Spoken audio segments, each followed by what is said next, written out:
한 해를 시작하면서 우리들은 누구나 그 한 해 동안에 재정 계획을 세울 줄 압니다. 올해는 이렇게 우리 파이낸셜 플랜을 가지고 살아가자. 그 중에 하나님이 가장 기뻐하시는 선교를 위해서 우리가 플랜을 세우고 작정하고 헌금하는 것은 매우 의미 있는 일이라 생각이 듭니다. 여러분께서 오늘과 또 다음 주일, 그 다음 1월 30일 일주일 계속해서 우리에게 주시는 말씀을 듣고 또 우리 교회를 통해서 하나님이 행하시는 선교에 대해서 보고를 받으면서 31일 주일에는 이 한 해 동안에 우리가 선교에 참여하는 선교 작정 헌금을 하도록 하겠습니다. 기도로 준비하시고 많이 참여해 주시기를 바랍니다. 주변에 보시면 슬픔을 당한 가정들이 있습니다. 세 가정 있는데 여러분께서 유가족들을 위해서 기도해 주시고 위로해 주시며 특별히 이곳에서 장례 절차가 진행되는 고 강용숙 권사님 장례식 내일 저녁 입관 예배로 시작이 됩니다. 참여하셔서 여러분께서 많이 위로해 주시기를 부탁을 드립니다. 이제 하나님의 말씀 마가복음 2장 13절로 17절까지 말씀 우리 다 합독해서 읽도록 하겠습니다. 마가복음 2장 13절로 17절까지 우리 같이 읽습니다. 예수께서 다시 바닷가에 나가심에 큰 무리가 나왔거늘 예수께서 그들을 가르치시니라. 또 지나가시다가 알페오의 아들 레위가 세관에 앉아 있는 것을 보시고 그에게 이르시되 나를 따르라 하시니 일어나 따르니라. 그의 집에 앉아 잡수실 때에 많은 세리와 죄인들이 예수와 그의 제자들과 함께 앉았으니 이는 그러한 사람들이 많이 있어서 예수를 따름이러라. 바리새인의 서기관들이 예수께서 죄인 및 세리들과 함께 잡수신 것을 보고 그의 제자들에게 이르되 어찌하여 세리 및 죄인들과 함께 먹는가? 예수께서 들으시고 그들에게 이르시되 건강한 자에게는 의사가 쓸데없고 병든 자에게라야 쓸데있느니라. 나는 의인을 부르러 온 것이 아니요 죄인을 부르러 왔노라 하시니라. 아멘. 오늘은 찾아가는 교회라고 하는 제목으로 말씀을 드리겠습니다.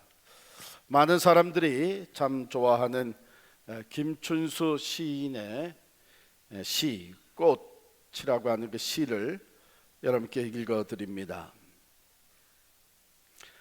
꽃. 내가 그의 이름을 불러주기 전에는 그는 다만 하나의 몸짓에 지나지 않았다. 내가 그의 이름을 불러주었을 때 그는 나에게로 와서 꽃이 되었다. 내가 그의 이름을 불러준 것처럼 나의 이 빛깔과 향기에 알맞는 누가 나의 이름을 불러다오. 그에게로 가서 나도 그의 꽃이 되고 싶다. 우리들은 모두 무엇이 되고 싶다. 나는 너에게, 너는 나에게 잊혀지지 않는 하나의 의미가 되고 싶다. 연애시로 오해하지 마시기 바랍니다. 물론 연애시로도 충분히 사용할 수 있는 좋은 시인데 이것은 한 물체의 그 존재의 의미를 말하고 있는 것이죠.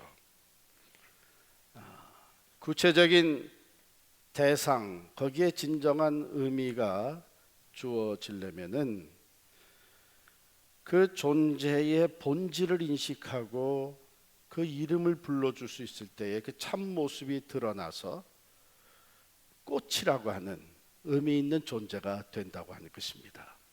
그 전까지는 그저 하나의 물체, 몸짓하는 하나의 물체뿐이라는 것이죠. 무의미한 존재라는 것입니다. 나에게도 누가 내 이름을 불러다오.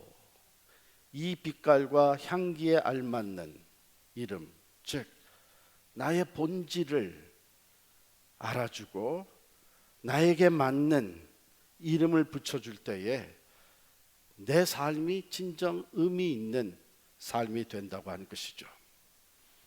그렇습니다. 누군가가 관심과 사랑을 가지고 나를 찾아와서 내 이름을 불러줄 때에 내 삶에는 의미가 부여되는 것입니다. 바로 이런 경험을 한 사람이 오늘 본문에 나옵니다. 여기 알페오의 아들 레위라 이렇게 소개가 되어 있죠. 그는 본래 세관에 앉아서 세금을 받던 사람이고, 당시의 유대인들은 이 텍스 컬렉터, 세리를 죄인 중에 죄인 취급했습니다.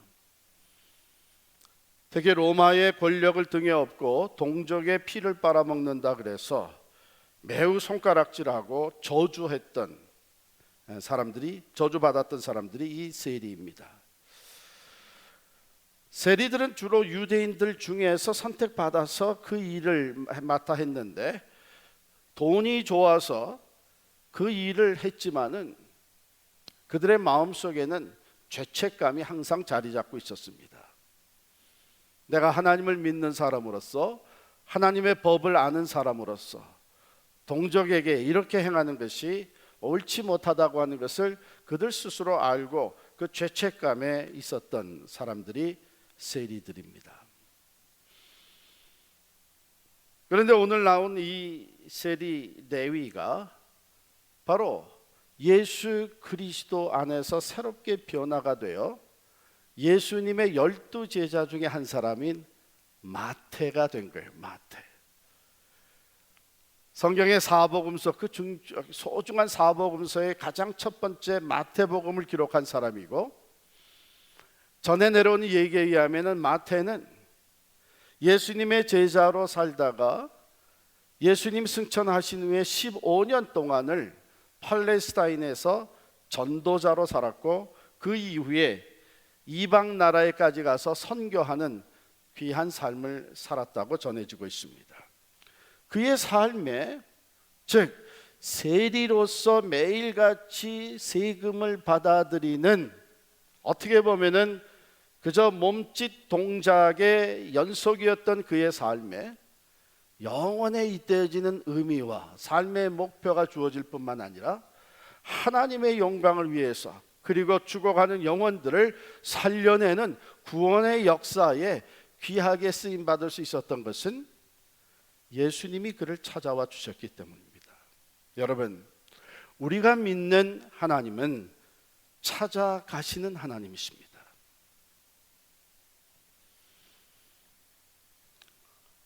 아담과 하와가 죄를 지었습니다. 첫 인간 아담과 하와가 따먹지 말라는 선악과를 따먹고 죄를 진 후에 자기들의 수치를 가리우고 두려워서 가서 숨었습니다. 하나님이 찾아가십니다. 아담아, 내가 어디 있느냐? 성자 그리스도는 육신을 입고 이 땅에 찾아오셔서 죄인들을 만나 주셨습니다. 오늘 본문 말씀 이전에 마가는 1절부터 이 12절까지의 말씀에서 또 하나의 사건을 소개하고 있어요. 여러분들이 잘 아는 친구 4사람이 중풍병자인 동물을 데리고 와서 예수님 앞에 달아내립니다. 예수님께서 그를 고쳐주셨는데, 이 사건이 특별한 의미가 있는 것은 예수님이 이 병자를 고쳐주시면서 자기의 정체가 무엇인지를 밝혀주신 거예요.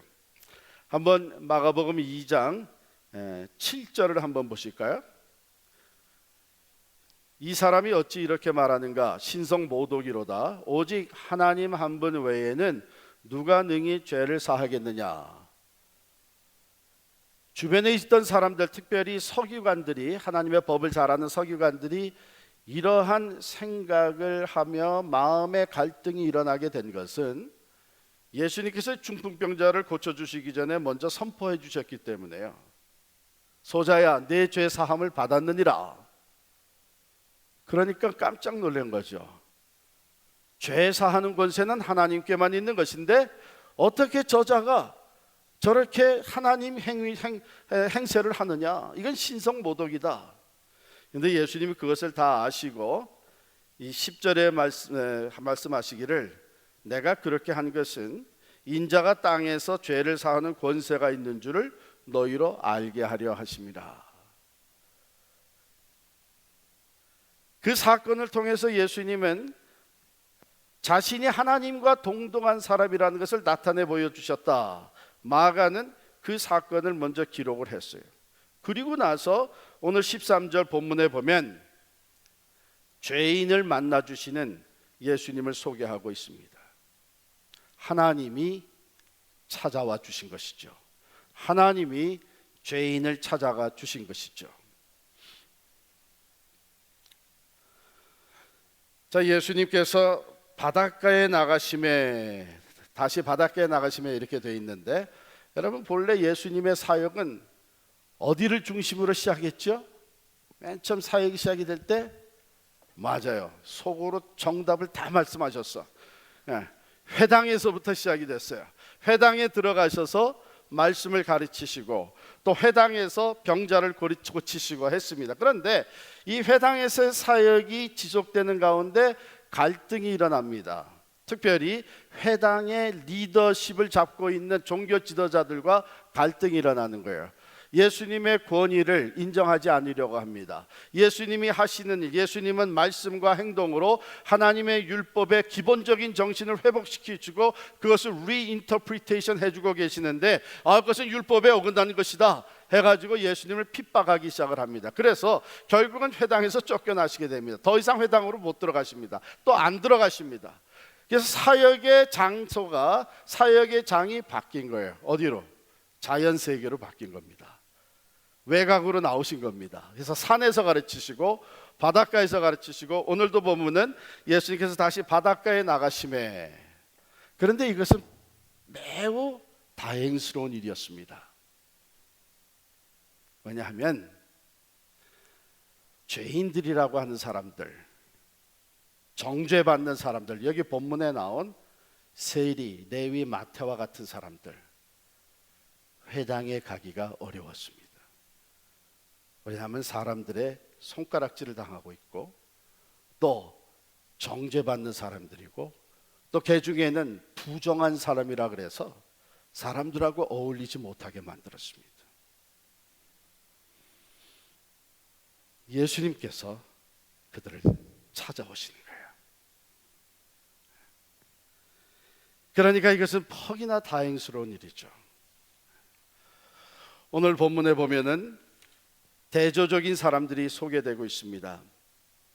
예수께서 다시 바닷가에 나가심에 큰 무리가 나왔거늘 예수께서 그들을 가르치시니라.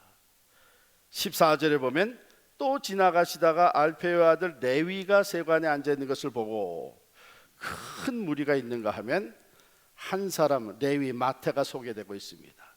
여러분, 우리 예수님은 큰 무리를 대상으로 말씀을 가르치셨습니다. 그러나 한 사람에 대한 관심을 결코 잃어버리지를 않으셨습니다.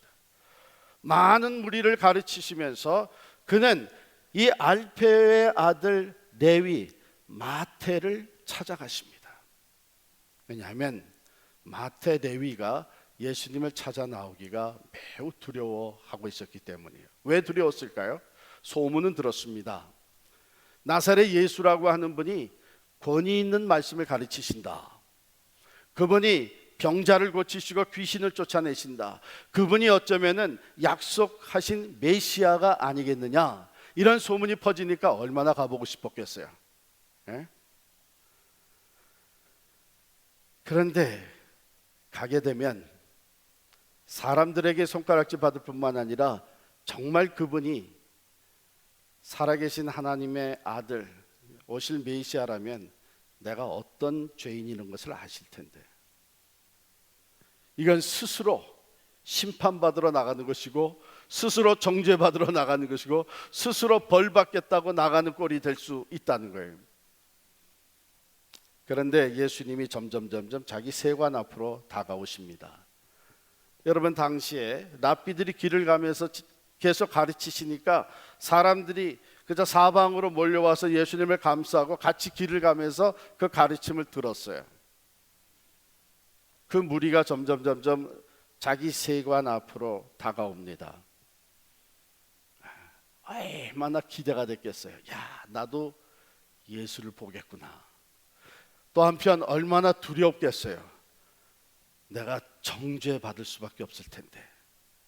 가까이 오면 올수록 이 두 가지 필링이 계속 믹스가 돼가지고 어쩔 줄 몰라 하고 있었겠죠.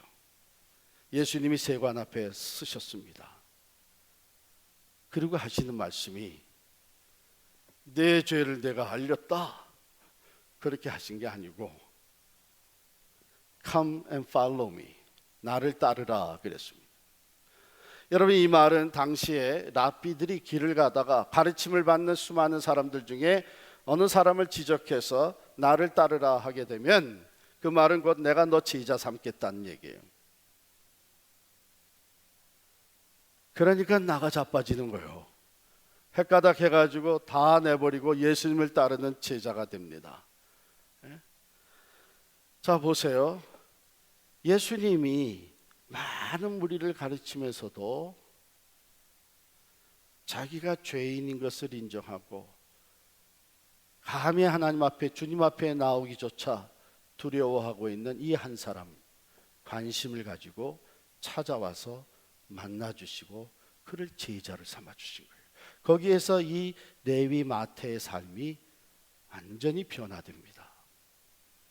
그저 매일같이 세금을 걷어들이는 몸짓을 하던 그가, 무의미한 삶을 살던 그가, 썩어질 이 세상의 욕심을 위해서 살아가던 그가 예수님의 관심과 사랑을 가지고 찾아와 만나주시고 불러주심으로 말미암아 그가 마태복음을 기록하게 되고 전도자가 되고 선교사가 되고 영혼을 구원하며 하나님의 나라를 확장시켜 나가는 훌륭한 일꾼, 영혼에 잇대어지는 가치 있는 인생으로 변화된 것입니다. 마태는 너무나 불러주심에 기뻐서 잔치를 베풉니다. 이 상황에서 또 대조되는 두 그룹이 나옵니다.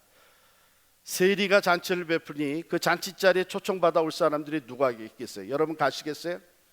갔다가 오해받지. 너도 똑같은 사람이구나. 그럴까봐 결국 초청돼서 온 사람들은 다른 세리와 죄인들이었습니다. 예수님이 그들과 함께 식사를 합니다. 밖에서 수근수근 거리는 사람들의 소리가 들려옵니다. 누군가 하면 바리새인의 서기관들이 예수께서 죄인 및 세리들과 함께 잡수시는 것을 보고 그의 제자들에게 이르되, 야, 너희 선생은 어찌해서 죄인들과 같이 밥을 먹냐? 어떻게 세리들과 같이 어울리냐? 비난하고 나섰습니다. 그렇습니다. 바리새인의 서기관들이 있고 경건하다고 하는 사람, 종교적인 의식에서는 완벽하게 살아가던 사람들. 그러나 여기 세리와 죄인들의 그룹이 있습니다. 사람들에게 손가락질 받고 죄인이라는 것 때문에 어울릴 수 있는 사람이 그저 자기들끼리밖에 어울릴 수 없는 사람들. 근데 예수님은 죄인과 세리들과 함께 앉아 계셨습니다. 그러면서 하신 말씀이 내가 온 것은 의인을 부르러 온 것이 아니라 죄인을 부르러 왔노라 그랬습니다.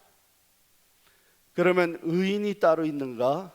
아니에요. 성경은 선포하기를 의인은 없나니 하나도 없다 그랬어요. 여기서 주님이 말씀하시는 의인은 자기 스스로가 나는 의인이라고, 난 죄가 없는 사람이라고, 나는 의로운 사람이라고, 그래서 구원받기에 합당한 사람이라고 이렇게 생각하고 있는 의인들을 얘기합니다. 여러분 잘 들으시기를 바랍니다.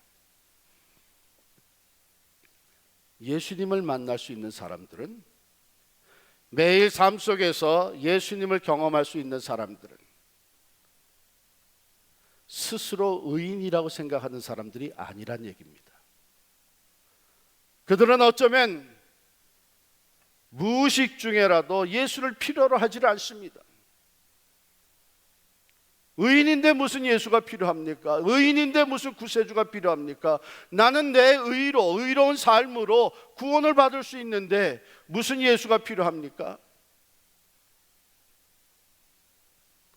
오늘날에도 나는 이미 교회생활, 신앙생활을 수십 년 해온 사람이요, 나도 모르고 내 안에 나는 의인이라고 생각하고 다른 사람의 죄를 꼬집으면서 비난하면서 비판하고 있는 사람들, 아마 예수님을, 지금도 예수님이 살아계셔서 내 예배를 받으시고 나와 함께 하시고 내게 은혜를 베푸시고 내 기도에 응답하시고 하는 예수님을 경험하지 못한 지 오래됐을 겁니다. 왜? 예수님은 의인들을, 스스로 의인이라고 하는 사람들을 만나주질 않아요. 그러나 죄인들을 만나주십니다. 나는 죄인이다. 물론 우리가 예수 그리스도의 보혈로 죄 씻음 받아 의인이 됐습니다. 그러나 우리는 하나님 앞에 언제든지 나는 죄인일 수밖에 없다는 것을 고백할 수 있어야 합니다. 그래서 하나님을 더 의지하게 되고, 그래서 그리스도의 십자가를 날마다 붙들게 되고, 그래서 참으로서 예수 그리스도의 이름만을 의지해서 하나님 앞에 나아가 기도하게 되고, 예수님의 그 보혈의 공로 의지해서 하나님 앞에 예배를 드리게 됩니다. 나 같은 죄인도 하나님께서 살려주시고, 나 같은 죄인도 오늘도 내 예배를 받아주시고, 나 같은 죄인의 기도도 들어주시고, 예수 그리스도 안에서 나와 함께하여 주시는 그 하나님, 자기가 죄인됨을 고백할 수 있는 사람만이 매일매일 삶 속에서 예수 그리스도를 만나고 경험하고 그분의 은혜 안에 살게 되는 줄을 믿습니다. 사도 바울은 갈수록 자기가 죄인인 것을 더 깊이, 더 철저하게 인식하며 고백을 했습니다. 나는 사도 중에 가장 작은 자라고 했던 그가 시간이 지나면서 나는 사도라고도 칭함받을 수 없는 죄인이라고 얘기하더니, 그가 인생의 말년에 가서는 사랑하는 믿음의 아들 디모데에게 편지를 쓰면서 이봐라 디모데야, 나는 죄인 중에 괴수다.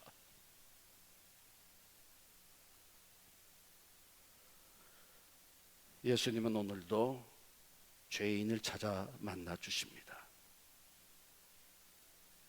자기가 죄인이니 나를 떠나소서 하고 고백했던 베드로에게 내가 이제후로는 사람을 낚는 어부가 될 것이라고 선포해 주셨습니다.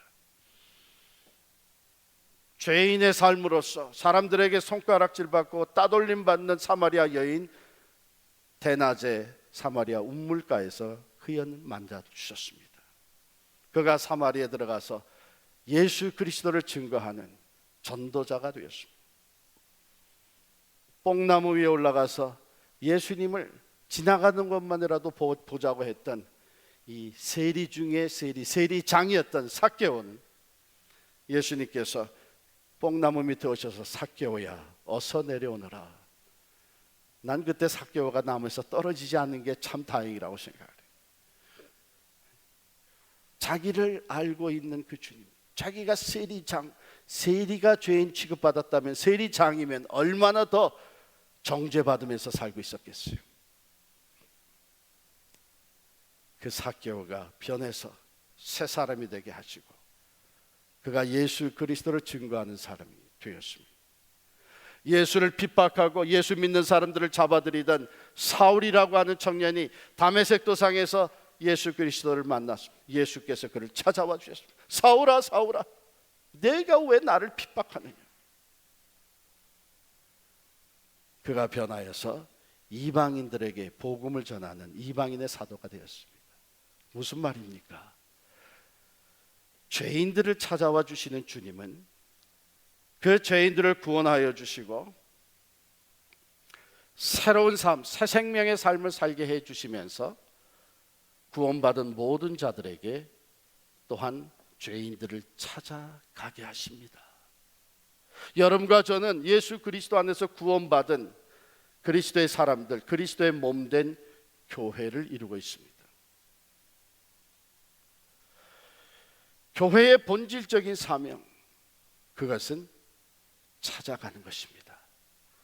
하나님이 아담과 하와를 찾아오셨고, 죄인인 아담과 하와를 찾아오셨고, 예수 그리스도께서 육신을 입고 이 땅에 찾아와서 죄인들을 찾아오신 것처럼 오늘날 몸된 예수 그리스도의 몸된 교회가 해야 되는 사명이, 본질적인 사명은 잃어버린 영혼들을 찾아 나서는 것입니다. 교회가 교회되기 위해서는 찾아가는 교회가 되어야 됩니다. 여러분께서 우리 한국 교회 역사의 이기풍 목사님을 아십니다. 이분은 한국에 최초로 세워진 평양 장로교 신학교 1회 졸업생이었고, 1회 졸업생 7명 중에 한 사람으로서 자원에서 제주도 선교사로 파송된 분이십니다. 제주도로 가는 게 무슨 선교사냐, 그때는 그랬어요. 제주도는 이거 완전히 외국 땅과 같았습니다. 거기에 예수의 복음을 전하기 위해서 선교사로 파송되었습니다. 그 이후로 우리 한국 교회는 섬 선교에 관심을 많이 가져왔습니다. 오늘날에도 한국에서 이 섬 선교를 하는 기관들이 여럿이 있는데, 그 중에 대표적인 두 기관이 있다면은 하나는 낙도 섬 선교회고 또 하나는 한국 섬 선교회입니다. 제가 데이터를 뽑아 보니까 우리 한국의 총 섬의 수가 3,174개라고 그래요. 그 중에 유인도가, 사람이 살고 있는 것이 454개이고 2,720개가 무인도입니다. 그런데 그 유인도 중에 교회가 없는 것이 174개가 있어요. 그리고 이 섬 인구의 평균 인구 수는 50여 명밖에 안 됩니다. 섬 선교회는 바로 그런 것을 찾아가는 것입니다. 교회가 없는 것을 찾아가서 전도하고, 예수를 믿는 사람들이 몇 사람 모여 있는 곳에 가서 예배를 드립니다. 한국 섬 선교회가 가지고 있는 9척의 배가 있습니다. 섬들을 찾아다니려니까 그 9척의 배가 있는데, 그 배의 이름이 방주호입니다. 방주호, 구원의 방주예요. 한 사역자가 배 한 척을 맡아가지고 1시간 정도의 뱃길에 있는 인근 섬들 5개에서 10개 정도를 맡아가지고, 그게 구역이에요, 맡아가지고 돌봅니다. 이 방주호가 섬에 도착하는 날이 목사님을 모시고 예배를 드리는 날입니다. 방주호가 섬에 들어오면서 그 지역 섬에 사는 사람들에게 복음이 전해집니다.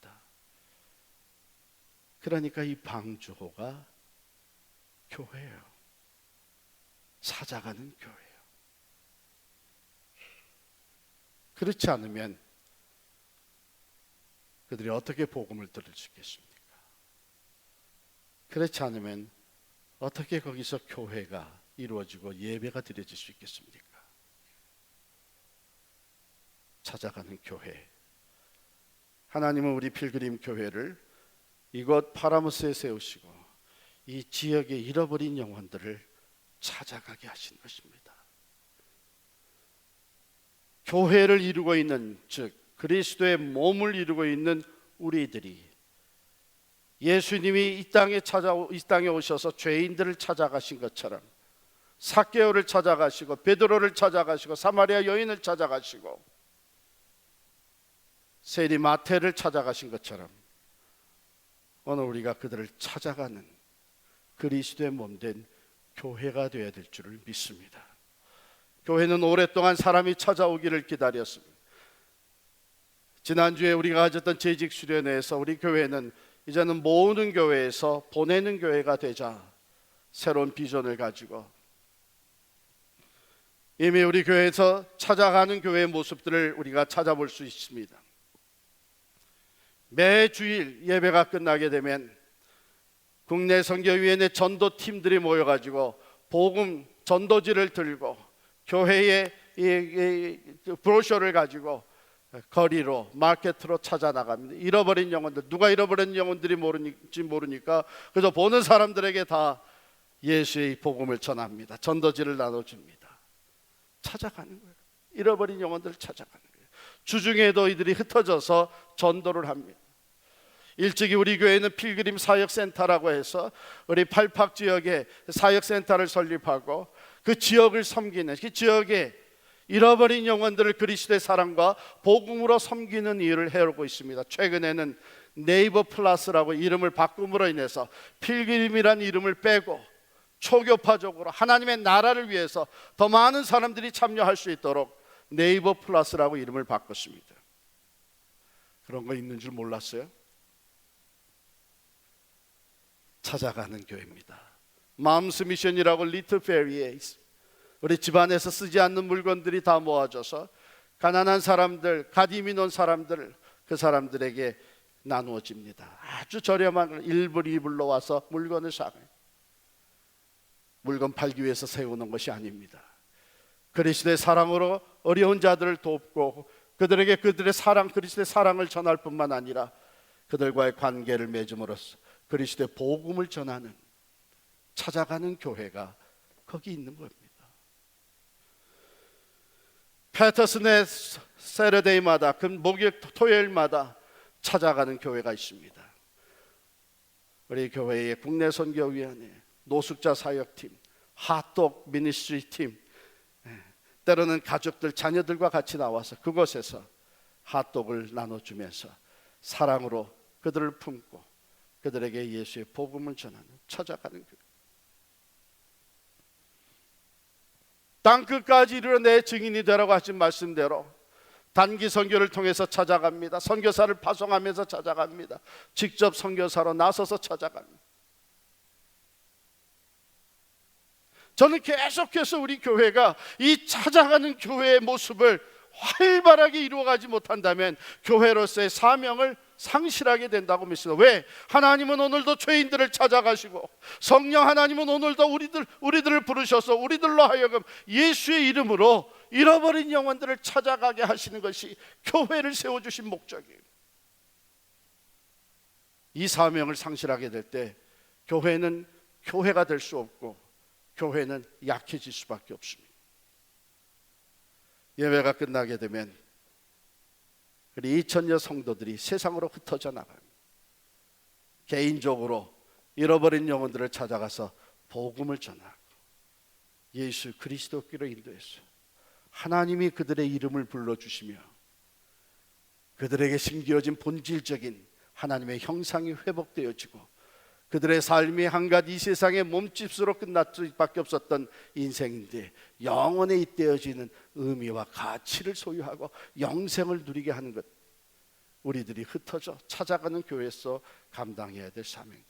좀 더 구체적으로 말씀드리면 저는 아가페 성가대가 찾아가는 교회가 될 수 있기를 원합니다.